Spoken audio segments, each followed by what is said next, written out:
Welcome to Forbidden Desires channel. We hope you will have fun with us. Enjoy watching. If I told you the most unbelievable moment of my life came from simply trying to help my nephew, would you believe me?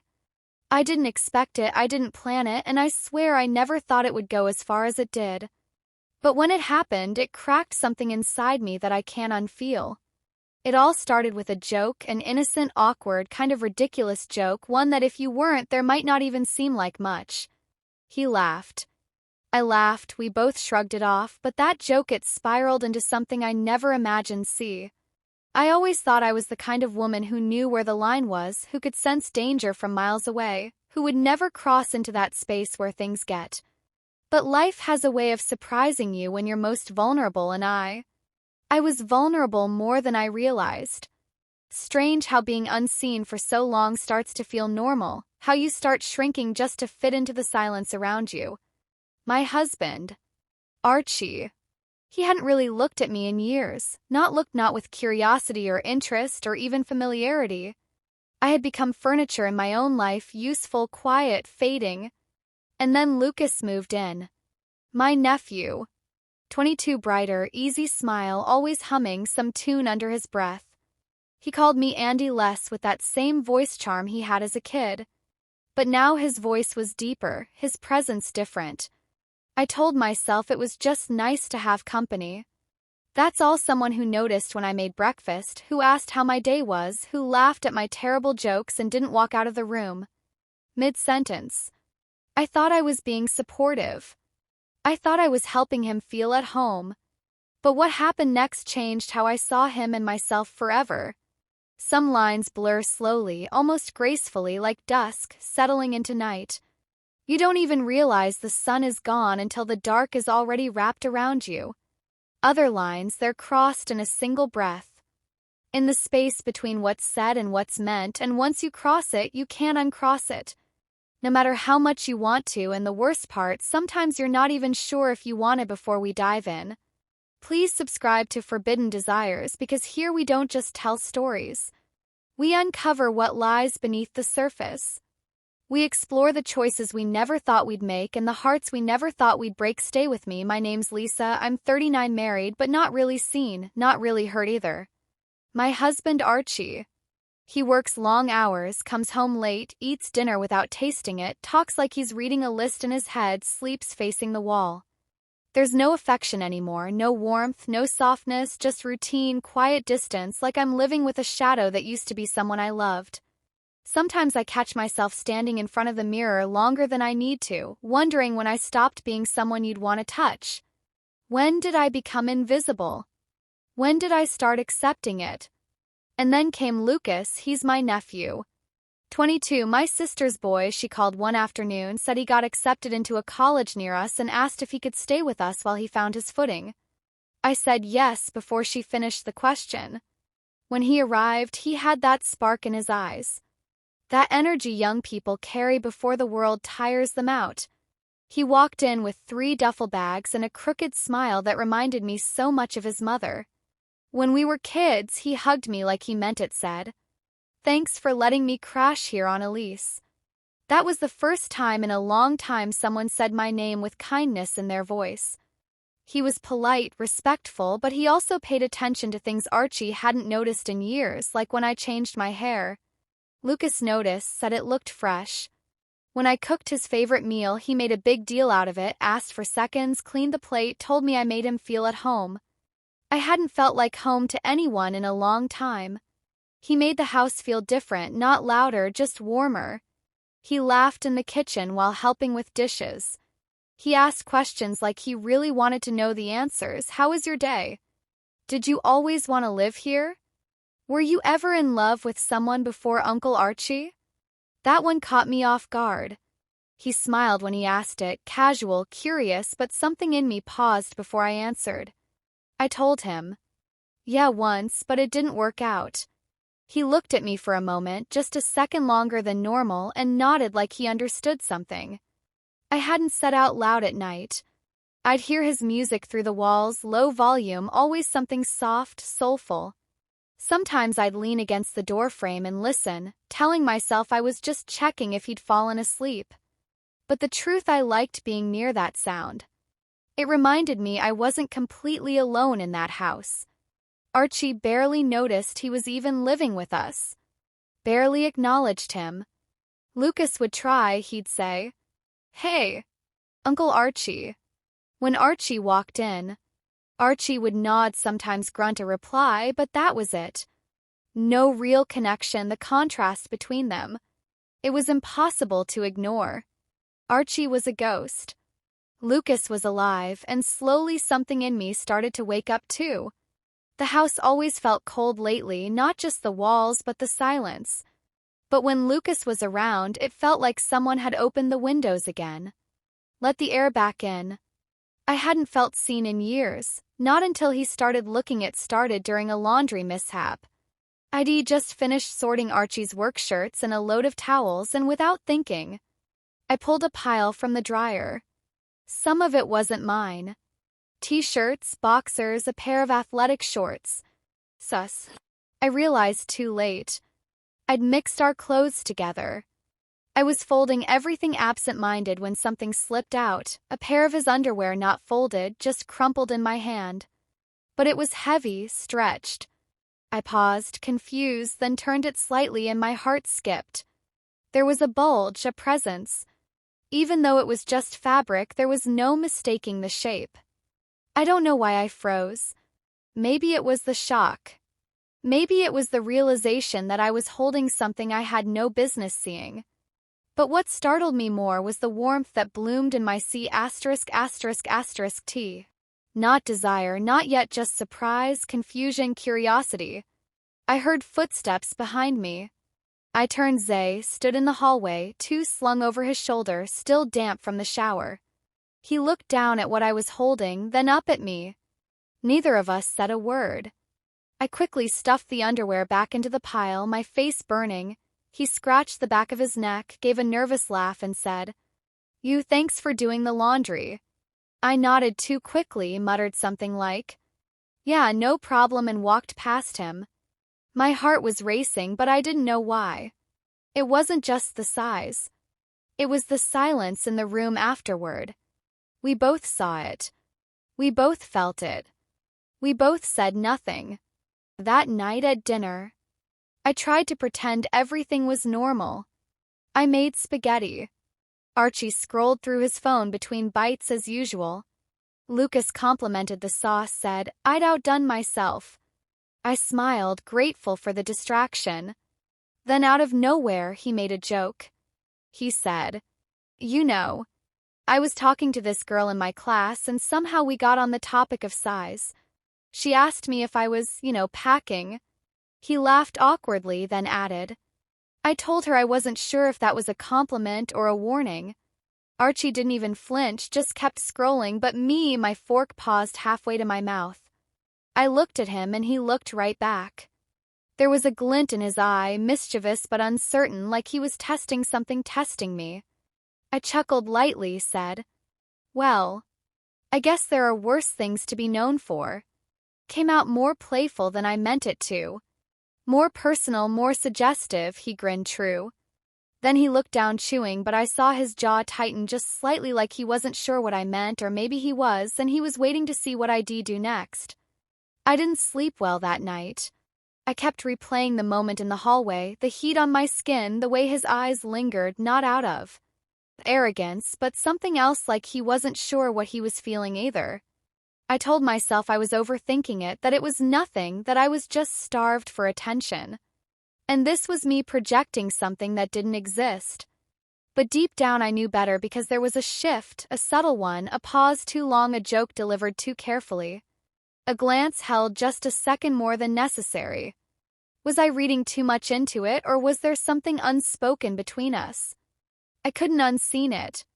And worse, I couldn't stop thinking about it.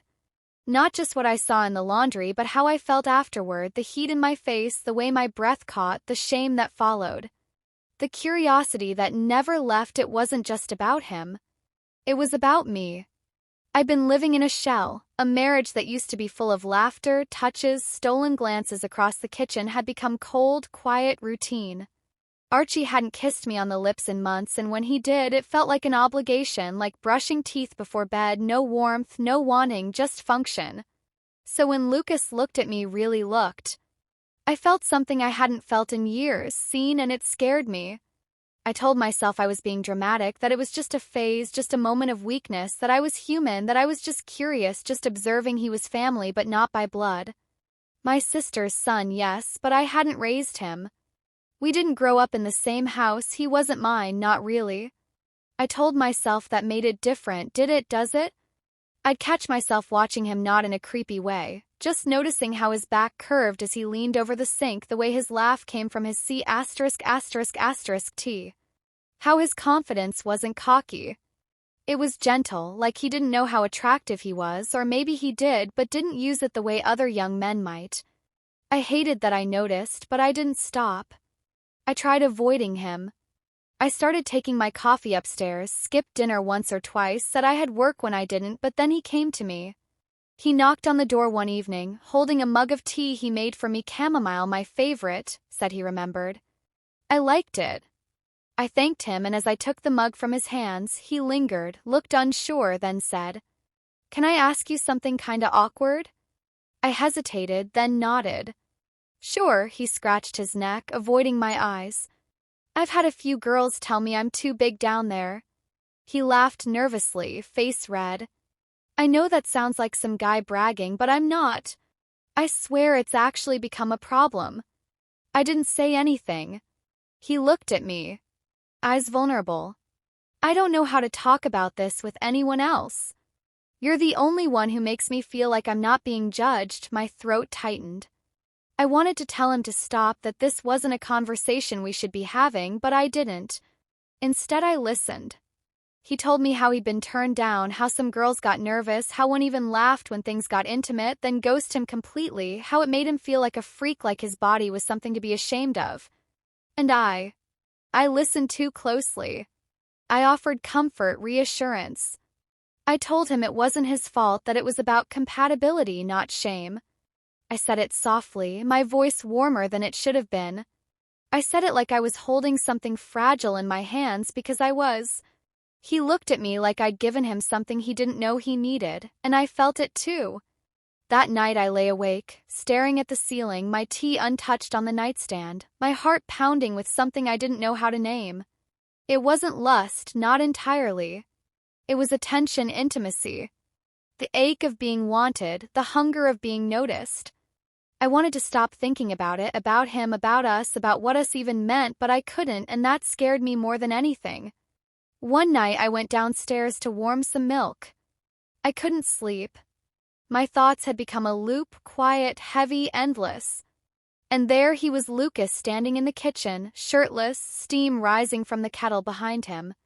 He didn't flinch when he saw me. He just smiled, soft and sleepy-eyed, like he'd been waiting, or maybe like it was just chance. He said, "Couldn't sleep either."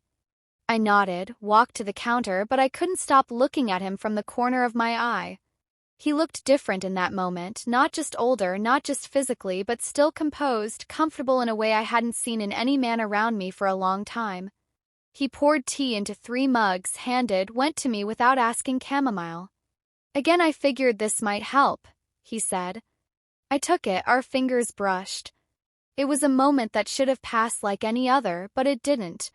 He leaned against the counter and took his sip, then looked at me.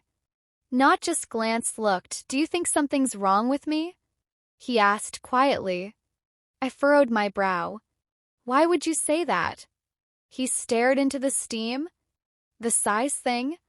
I know. Sounds ridiculous, but it's made things hard.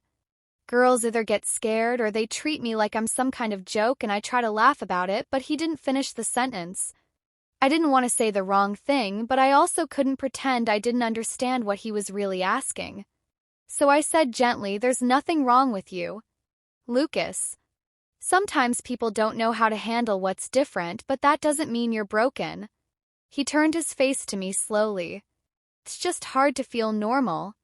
Sometimes," he said, "to feel like someone can accept it." I smiled, though it trembled. "The right person will." He nodded, then laughed under his breath. You always know what to say, and that's when it happened. My hand was resting near the sink. He reached to put his mug down and his hand touched mine accidental, maybe, but neither of us moved, not at first. His fingers rested over mine for a beat too long, just enough to be noticed. Not enough to call it anything. I pulled my hand back gently, said nothing. He didn't apologize, just watched me, eyes soft, still holding something quiet behind them. I told myself I was helping, that he needed reassurance, that I was offering the kind of comfort a young man lost between boyhood and manhood couldn't get from his peers. I told myself it was guidance, but even as I thought it, I didn't believe it. We stood in silence for a while, the tea cooling between us. Eventually he said, "Good night." Annie Lou and I nodded good night. "Lucas." He walked past me slowly. His shoulder brushed, mine light, gentle, like it could have been avoided. But it wasn't.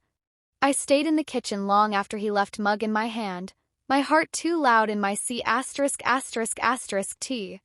I told myself it was nothing, that I was being dramatic, that it was just a strange moment and we'd both forget about it. But that night he came to my room, not for anything, just to talk. That's what I told myself. He knocked once softly. I was already awake. The clock said 1:17 a.m. I sat up, heart already tightened, my C****** tea. "Come in," I said, barely above a whisper. The door creaked open. Lucas stepped in, quiet shirt, hanging loose over his frame, hair told from sleep or maybe from pacing. I couldn't tell. He didn't say much at first, just stood there like he wasn't sure if he should have come at all. Then he said, "I couldn't sleep." "Mind won't shut up," I nodded. "Yeah, I know the feeling." He walked over slowly, then sat at the edge of the bed, careful, like he was trying not to take up space. I pulled the blanket around my legs and leaned back against the headboard. We talked about nothing at first. School, music, the class. He hated the girl who ghosted him again. He laughed a little. I laughed too, but it felt strange laughing there in the dark, so close to the edge of something neither of us was naming. Then he went quiet. "I asked you, Oka," he nodded, then shook his head. I don't know. I feel weird. Lately." I waited. He looked down at his hands. Then he said so quietly, "I almost missed it.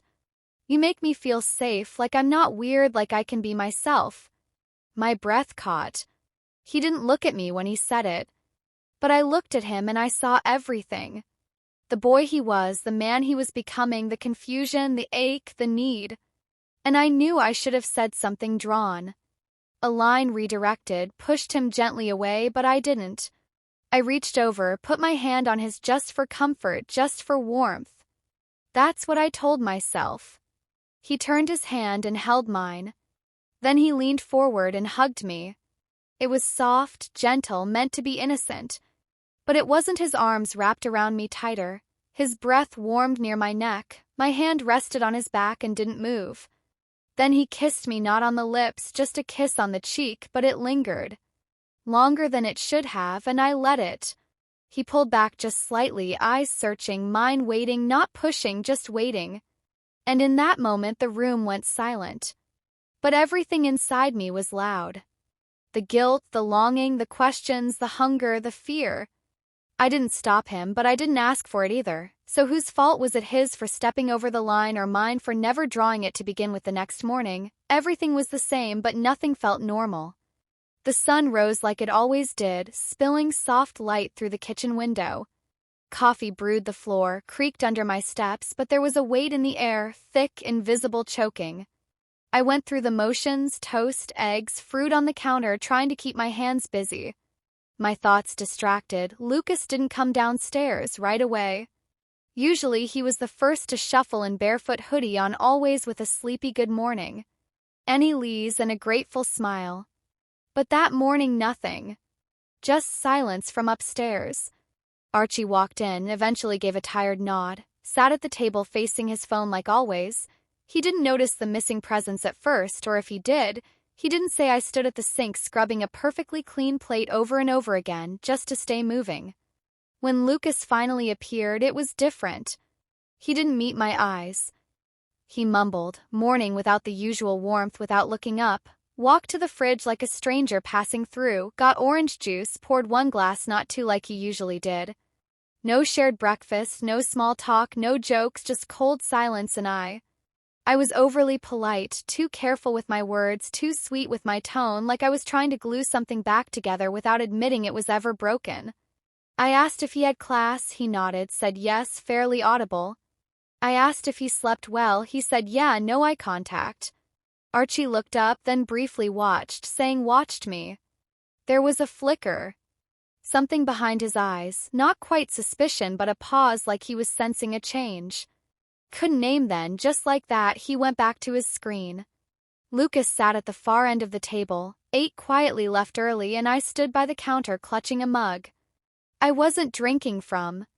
I tried to act normal, tried to pretend it hadn't happened, that the touch, the kiss, the weight of that moment wasn't still clinging to the corners of the room like smoke. I tried to wash it away with dishes, with sweeping, with folding clothes. I didn't need to fold again, but his absence in the kitchen said everything. He was pulling away, and I was left with the echo of what we didn't say. Was I wrong for helping him feel whole, or was I just selfish? I keep asking myself that. Was I offering comfort to someone who needed it? Or was I feeding a hunger I hadn't admitted? Was there? Would it have happened if Archie had noticed me, if he'd kissed me like he used to? If he'd held my face and said I still see you even once in the last year? Would it have happened if Lucas hadn't looked at me like that, with softness, with need, with something that felt like recognition, like he was seeing through all the layers of who I'd become and still wanted to reach for the person underneath? Or was it already inside me? Was I just waiting for anyone to look close enough, to listen long enough to make me feel like I still existed that night? Didn't feel like betrayal when it happened, not in the moment. It felt like breath after drowning, like touch. After years of being untouched, it felt human. But now it sits in my C*******T like a stone. Heavy, cold, silent. I replay it all again and again. The touch, the pause, the choice I didn't make but didn't stop either. And I wonder, what does that make me? I don't know what's worse. What happened, or that I don't regret it. Not entirely. Not yet. Have you ever wanted something, only to realize you were never meant to have it? Something that felt warm in your hands but burned the moment you held on too tight. I ask myself that every night now. Was I wrong for saying yes, even in silence? Or was I just finally honest about what I felt, about what I'd been needing for so long but never dared to admit? Please tell me in the comments, was it betrayal or just three broken people reaching for comfort in the only way they knew how? Because I don't have the answer, and maybe someone else does. And if you believe these stories need to be told, if you've ever felt torn between what's right and what's real, then like this video, subscribe to Forbidden Desires, because here we don't just tell stories. We unravel the human heart, one confession at a time. Sometimes the greatest betrayal isn't to another person. It's to the part of yourself that knew better. Part that whispered don't, the part you silenced because it was quieter than the ache. Desire doesn't always wear red lipstick and heels. Sometimes it wears a thank you, a gentle smile, a midnight knock on your bedroom door. It doesn't scream, it whispers, soft, careful, just loud enough to pull you away from who you used to be. And if you're not careful, one innocent moment, one almost can echo for a lifetime, and some echoes you never. My story ends here. If you feel that this story is meaningful and brings useful lessons, please like and subscribe to the channel to support me. Thanks for listening, and see you in the next videos.